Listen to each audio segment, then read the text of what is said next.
Santa Verónica Giuliani. He encontrado el amor se ha dejado ver. Gran mística, participó de los sufrimientos de nuestro Señor en la Pasión, habiendo sido impresos en su cuerpo los 5 estigmas de Cristo. La vida extraordinaria de Santa Verónica Giuliani nos da un ejemplo del cuidado con el cual la Santa Madre Iglesia procede al tratar fenómenos místicos y con aquellos que los reciben. Sus experiencias místicas y las gracias sobrenaturales que recibió, figuran en el diario que por obediencia a ella escribió a su confesor y en los datos biográficos por este compilados después de la muerte de su dirigida. Verónica nació el día 27 de diciembre de 1660 en Mercatello, pequeña ciudad del Ducado de Urbino, en los antiguos estados pontificios, hoy territorio de Italia. Su padre fue Francesco Giuliani y su madre, Benedetta Mancini, dama de singular piedad. Séptima hija del matrimonio, Verónica recibió en el bautismo el nombre de Úrsula. Cuando Benedetta esperaba por ella, fue colmada con gracias de salud, piedad, paz y confianza en Dios, que presagiaban el futuro excepcional destinado a la niña. En efecto, en los anteriores partos Benedetta siempre se había sentido débil, sin fuerzas y lánguida. En este, todo lo contrario. Con 1 año y medio Úrsula pronunció sus primeras palabras.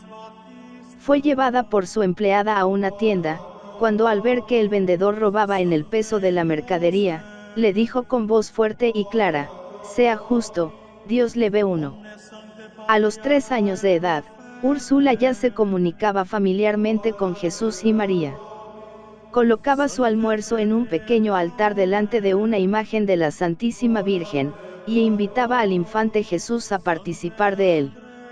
Complacida con aquella inocencia y simplicidad, Nuestra Señora animaba su imagen, y el niño Jesús bajaba a sus brazos para tomar el alimento con su pequeña sierva.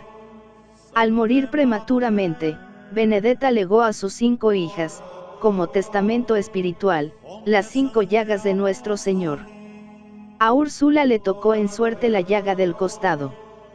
Aunque ella apenas tenía 4 años de edad, esa llaga sería objeto especial de su devoción y fuente de gracias y virtudes. Imperfecciones de carácter. Cuando su madre falleció, Úrsula pasó a los cuidados de un tío. La niña era extremadamente caritativa con los pobres, dándoles hasta parte de su vestuario cuando no tenía otra cosa. Una vez entregó sus zapatos a una pequeña mendiga, y los vio después, agrandados, en los pies de la Santísima Virgen. A los 16 años, se manifestó en ella una imperfección de carácter que debía ser corregida. En su excesivo celo, reprendía y hasta maltrataba a quien viera cometiendo alguna falta. Así, le dio una bofetada a una criada porque le pareció que hacía algo malo. Cuando las personas no querían participar de sus prácticas religiosas, ella tomaba un aire dictatorial. Nuestro Señor le mostró entonces que su corazón parecía hecho de acero. Úrsula también se acusa en sus escritos de haber tenido una mala complacencia con el tenor de vida más elevado que pasó a tener cuando su padre, nombrado superintendente de Hacienda en Piacenza, llevó consigo a sus hijas. Francesco Giuliani soñaba con un buen partido para su hija menor. Los pretendientes no faltaban. Pero hacía mucho tiempo que Úrsula había decidido entregarse por completo a Dios. Después de muchas insistencias, obtuvo el permiso de su padre y entró en el convento de las monjas capuchinas de Città di Castello, donde fue recibida con el nombre de Verónica. Tenía 17 años. En la ceremonia de recepción, presidida por el obispo, este le dijo a la abadesa del convento: «Le encomiendo esta nueva hija a su especial cuidado, porque ella será un día una gran santa». Nunca fue tan gran profeta. Estatua de la santa en el monasterio de Clarisas Capuchinas de la ciudad de Mercatello, donde nació. Modelo de obediencia y humildad. El noviciado de la hermana Verónica fue muy difícil debido a los esfuerzos del demonio para desanimarla. Las paredes del convento le parecían muy austeras, del mismo modo que los rostros de las monjas. Ninguna de ellas atraía su simpatía. Pero ella venció todas esas repugnancias, haciendo su profesión religiosa al año siguiente. En aquellos buenos tiempos, en casi todos los conventos, la novicia era designada para los quehaceres más modestos, a fin de practicar las virtudes de la obediencia y de la humildad. Así ocurrió con Verónica. Fue sucesivamente despensera, cocinera, enfermera, tornera y sacristana, trabajando siempre con espíritu sobrenatural y unida a la pasión de nuestro Señor Jesucristo. De tal manera ella conquistó a las demás religiosas, que fue después escogida para la delicada función de maestra de novicias. Durante los 22 años en que ejerció ese cargo, Verónica formó a muchas religiosas que llegaron a altos grados de perfección. Fue entonces escogida como abadesa, cargo que ejerció durante los últimos 11 años de su vida. La Inquisición entra en escena. Desde la época del noviciado, la unión de Verónica con la pasión de nuestro Señor Jesucristo crecía cada día. De tal modo, comenzó a participar de la pasión, que se llamaba a sí misma hija de la cruz. Ella describe la experiencia mística que tuvo en aquel tiempo: me pareció ver a nuestro Señor que llevaba la cruz sobre los hombros, y me invitaba a compartir con él su preciosa carga. Experimenté un ardiente deseo de sufrir, y parecía que el Señor plantaba su cruz en mi corazón y que así me hacía comprender el precio de sus sufrimientos. Los sufrimientos fueron terribles. Dolorosas y interminables enfermedades, tentaciones violentas, arideces y desolaciones interiores. Santa Verónica afirmó entonces que la cruz y los instrumentos de la pasión de Cristo le fueron impresos de manera sensible en su corazón. Y dibujó sobre un papel en forma de corazón, el lugar en que estaba cada uno.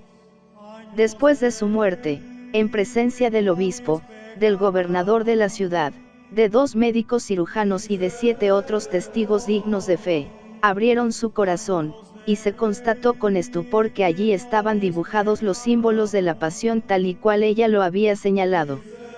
Un día Verónica le pidió a nuestro Señor compartir su corona de espinas. El divino maestro la colocó en su cabeza. Verónica sintió un dolor tan inaudito, como jamás lo había sentido. Y aquella corona permaneció en su cabeza hasta el fin de su vida.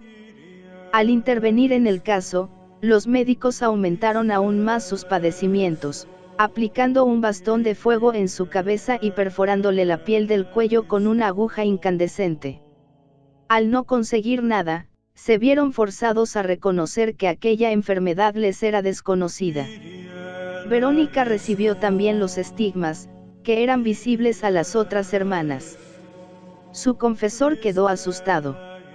Tantos fenómenos místicos lo desorientaban. Fue a hablar con el obispo.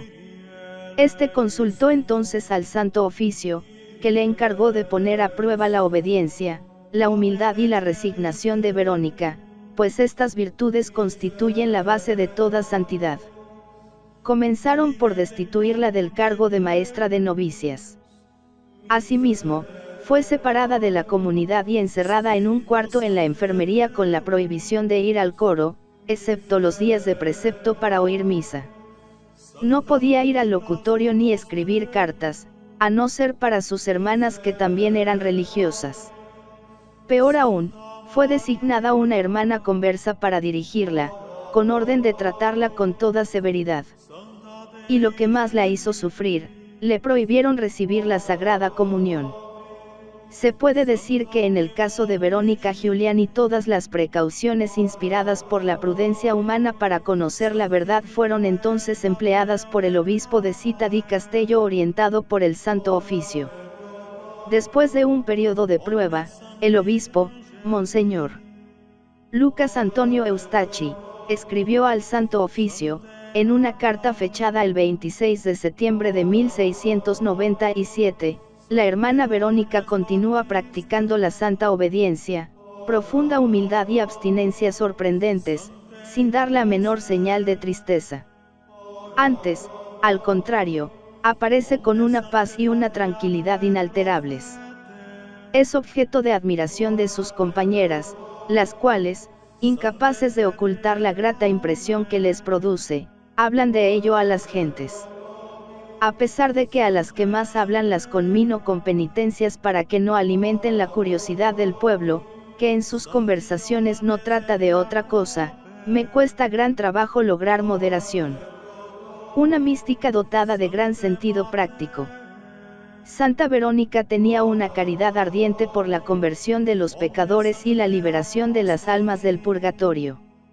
Le fue revelado que, por sus penitencias y oraciones, ella convirtió al buen camino a innumerables pecadores y liberó a muchas almas de las llamas del purgatorio, las cuales se le aparecían para agradecer su caridad. Habiendo pasado por todas esas pruebas, Santa Verónica fue elegida abadesa del monasterio en 1716, dando comienzo a una época de gran prosperidad en el mismo. Pues, a pesar de ser una persona marcadamente mística y espiritual, Santa Verónica poseía un sentido práctico muy desarrollado, a ejemplo de otra gran mística, Santa Teresa de Ávila. Mandó instalar una red de cañerías para que el convento tuviera agua corriente, construyó un gran dormitorio y una capilla interior, y procuró para la comunidad todas las comodidades compatibles con el espíritu de su regla. Santa Verónica Giuliani falleció el 9 de julio de 1727, a los 67 años de edad.